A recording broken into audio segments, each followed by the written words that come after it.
Guys, let's look ahead to next week's matchup against the Rams. Steve, I'll start with you.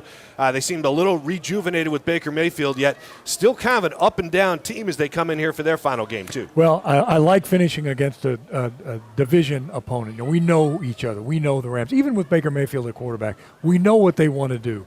Of course, they know what we want to do as well. But if we do what we just did out here against the Rams, the ability to run the ball, the ability to kind of shut down the run. Now Mayfield's a pretty good quarterback. He's probably a better quarterback than Mike White. Although take nothing away from the young man, he stood in there strong, tried to throw the ball. But that's what happens when you get behind, and that's what happened to the Jets today. You get behind, you have to throw.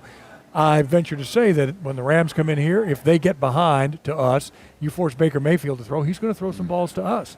And perhaps Tariq Woolen's going to get a couple more interceptions before it's all over.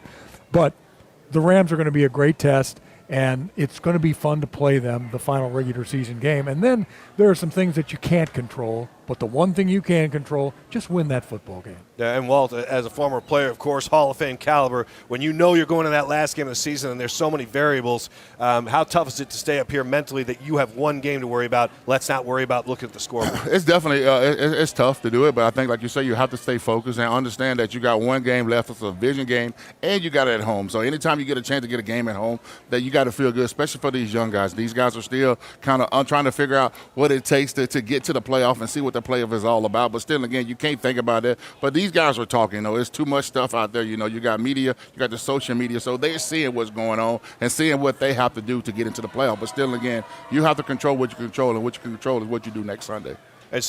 To both of you, you look at this game, I mean, you know, Sean McVay would love to come in here and spoil any plans the Seahawks are thinking about. And the Seahawks would love to sweep them.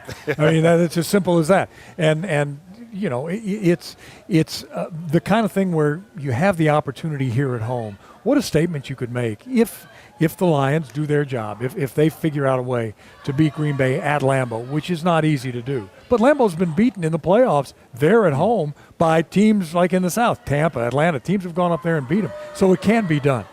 But what a treat that would be for the fans here at Lumen Field to know that as we're playing our game, and depending on how that other game goes, that we still have that shot right down to the end.